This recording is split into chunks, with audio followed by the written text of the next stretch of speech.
welcome to Dibs on Blue. My name is Stephanie, and this is my sign name. Today, I want to show how to play this game, Cthulhu: Death May Die. Published by CMON Games. Come On Games.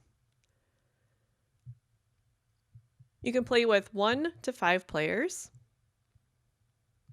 In this game, you're a 1920s investigator, and you want to interrupt a ritual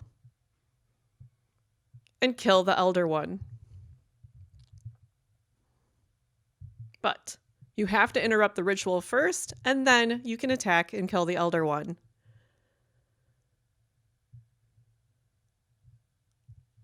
For example, this guy.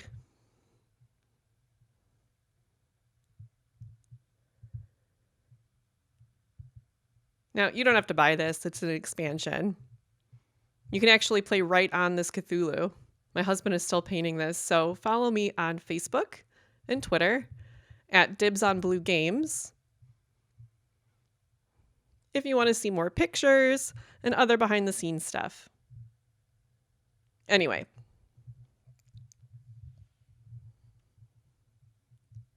To start the game, choose an episode box and an Elder One box.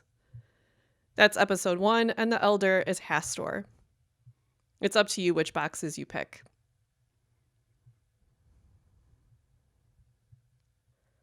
The episode box has a map to set up the game board. It also outlines the enemies you need, how to interrupt the ritual, and 2 special actions you can choose to perform. It has unique mythos cards, discovery cards, and tokens. Each Elder One has unique powers, challenges, cards, monsters, and cultists. Shuffle the discovery cards and put them face down on the table. These include items, companions, and various conditions that may help or hurt you. You'll just have to see.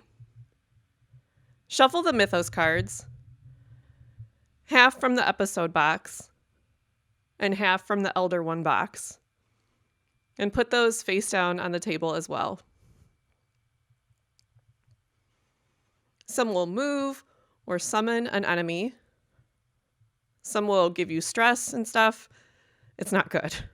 You'll learn to hate those cards. Put the storyboard on the table. You'll always use that. On that storyboard, you put the Elder One and all of the cards, including the Elder One cards, the episode card,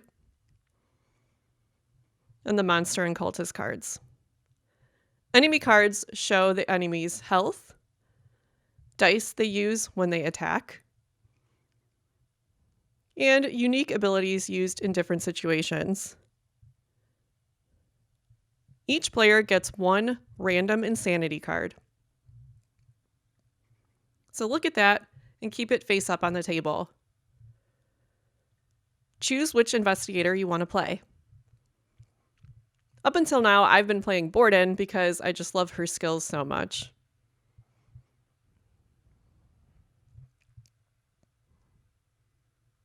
Each investigator has 3 skills, which all start at level 1.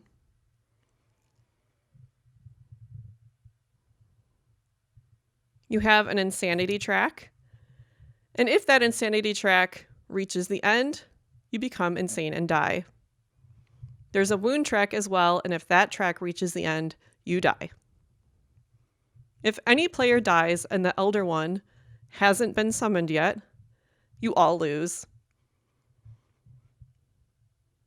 Investigators have a stress track, and this is useful if you want to roll a die again. You can use 1 stress to do so. If your stress track reaches the end, nothing happens. But if you want to roll a die again, you can't. So it's a good idea to have stress available because some cards say things like, take 2 stress, and if you can't, take 2 wounds. Stuff like that. It's bad. On your turn, you have to do 4 things.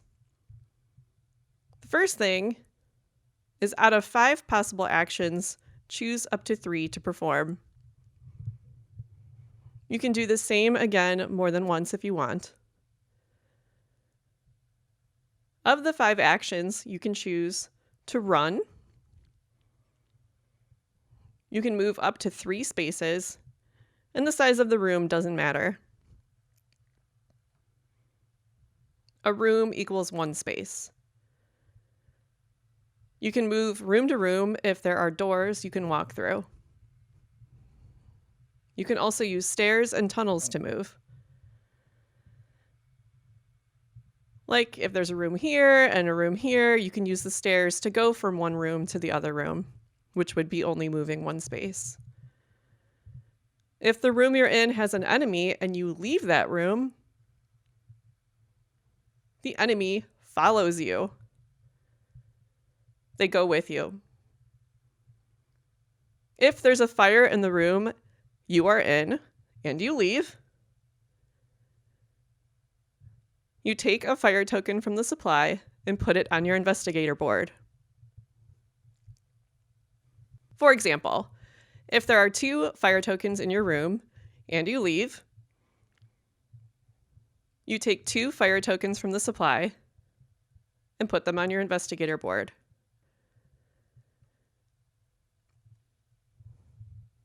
It represents how much you've caught on fire, which is really bad. Enemies can't catch on fire, only investigators. I'll explain more about fire a little later, but like many experiences in this game, it's not pleasant.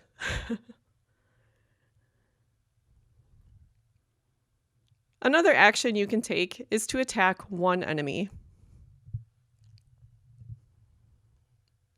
You can attack by rolling the 3 standard black dice. But during the game, players can get more dice, these green dice right here. An exclamation point means a success. You've successfully hurt the enemy. Place a wound marker on the enemy to remember how much damage the enemy has taken. And that can stay there until the enemy is defeated. You have to deal damage equal to or greater than the enemy's health in order to kill them. If the enemy is killed, remove the enemy from the board. That is the Elder symbol. Your investigator might have a skill or a card that says the Elder symbol counts as a success. But if not, that doesn't mean anything. If you roll a tentacle, that means you get more insanity. So you move your insanity track up 1. If you get to the spiral symbol on the track, you can advance 1 skill. Some spirals allow you to gain an extra green die, used with any of your rolls from then on. The green dice are nice because they don't have any tentacles.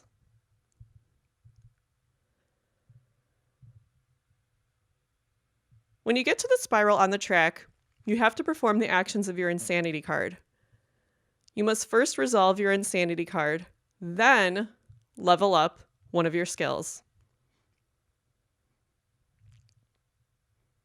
If you roll 2 tentacles, but you get to the spiral with 1 move, just stop there.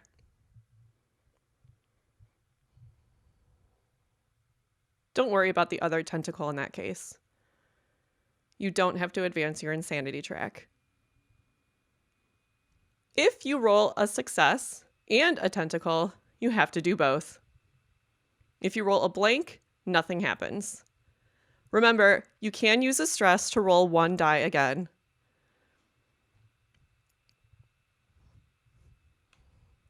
Your third action is to rest. You can only rest if the room you're in doesn't have any enemies, which is referred to as being safe. You can heal stress or health up to 3. For example, if you choose to rest, you can heal your stress 1 and your health 2, and then you would have more available. Another option is to trade. If you're in a room with another investigator, you can trade anything except conditions. You're not allowed to trade those. Your last option is to perform one of the episode actions. The episode card outlines 2 special actions that you can choose from if you want. Those can help you on your mission. So once you've chosen 3 actions to perform, you go to the next step, which is drawing a Mythos card.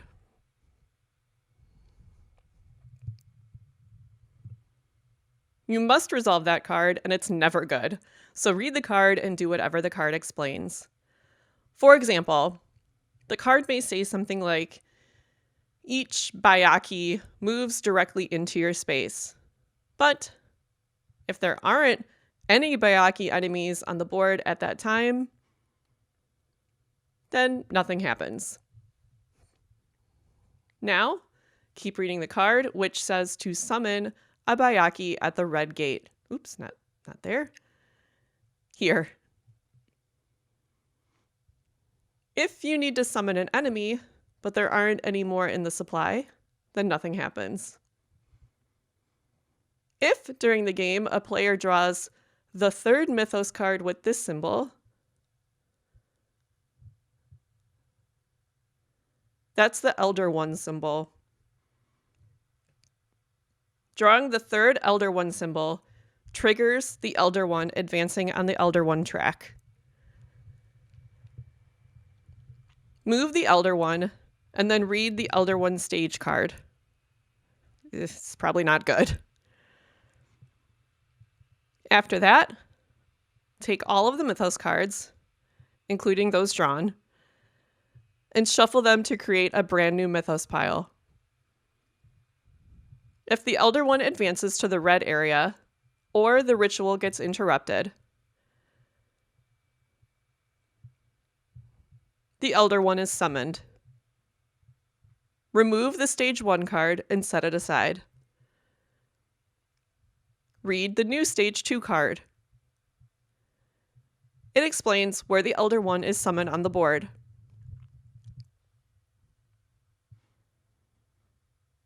The stage card set aside is still active from then on. Now, use the Elder One token to keep track of the Elder One advancement.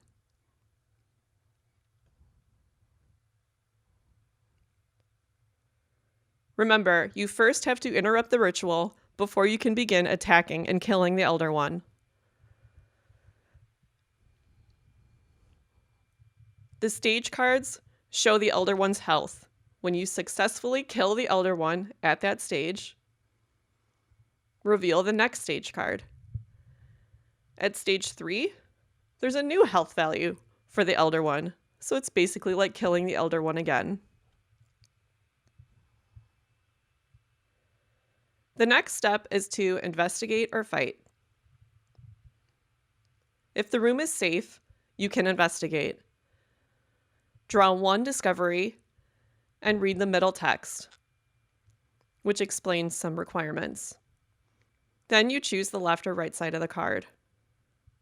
If you choose the right side, slide the card under the right side of your investigator board. If you choose the left side, slide it under the left side. If the room isn't safe, meaning there are enemies, then you can't investigate. Instead, the enemies there will attack you. Each enemy card shows the dice they use to attack, so you'll roll those for them to attack you. Each success counts as a wound for you, depleting your amount of health. The tentacle still applies, and you will become more insane. You can use a stress to re-roll a die in these situations too, if you want to try and avoid any attacks. Once the Elder One is summoned, the Elder One can attack you whenever. It doesn't matter if you've interrupted the ritual or not. All of the Elder One's stage cards that are showing are still active.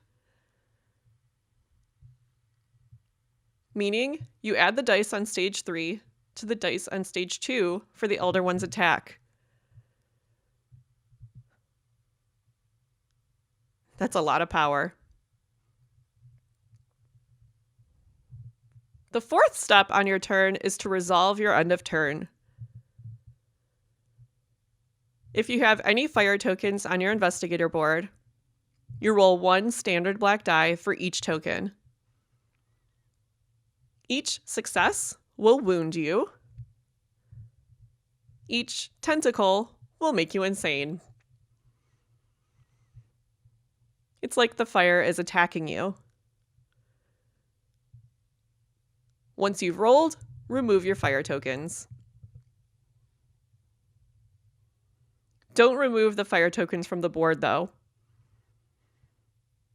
To remove those, on your turn, you must choose the episode's special action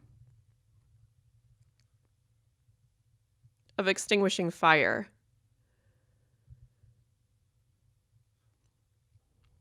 So all of those steps equals your turn. Phew!